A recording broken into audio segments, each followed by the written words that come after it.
ভারতীয় রাষ্ট্রীয় শৈক্ষিক মহাসংঘ থেকে ডিআই স্যারকে 13 দফার দাবিতে আমরা আজকে বিক্ষোভ এবং ডেপুটেশন দিচ্ছি।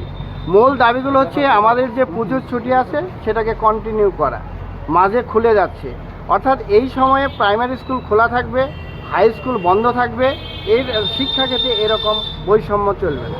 তাছাড়া এই সময় অন্যান্য স্কুল বন্ধ থাকার দরুন ছাত্রছাত্রীরা স্কুলে আসে না।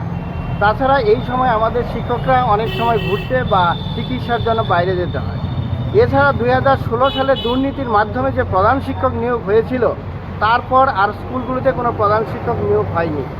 তাই অবিলম্বে স্বচ্ছভাবে সিনিয়রিটির ভিত্তিতে প্রধান শিক্ষক নিয়োগ করতে হবে। বর্তমানে আমাদের কোনো স্থায়ী চেয়ারম্যান নেই, যার জন্য শিক্ষক শিক্ষিকাদের বিভিন্ন অসুবিধা হচ্ছে। তাই অবিলম্বে স্থায়ী চেয়ারম্যান নিয়োগ করা, আর না হলে এই চেয়ারম্যানের পদটাকে তুলে দেওয়া, কারণ এই চেয়ারম্যানের পদটি হচ্ছে দুর্নীতির আখড়া। বর্তমানে বিদ্যালয়ে যে সমস্ত পোশাক দেওয়া হচ্ছে তা খুব নিম্নমানের। সরকারের এই পেটুয়াধারী লোকদের দিয়ে যে পোশাক বিতরণ করা হচ্ছে, তার পরিবর্তে বিদ্যালয়ের মাধ্যমে তা করা। এছাড়া সিসিএল আবেদন করার সঙ্গে সঙ্গে তা মঞ্জুর করতে হবে, কোনো প্রকার টালবাহানা চলবে না। তাছাড়া আমাদের এক দেশ এক বেতন কাঠামো করা এবং কেন্দ্রীয় হারে ডিএ প্রদান করা।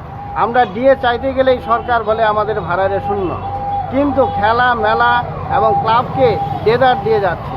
অতএব আমাদেরকে, এছাড়া আমাদের পিএফের সময় মতো সঠিক, এই সমস্ত দাবিগুলো আমরা এরপরে বৃহত্তর আন্দোলন করব, অবস্থান বিক্ষোভ করব, ডিআইকে ঘেরাও করব।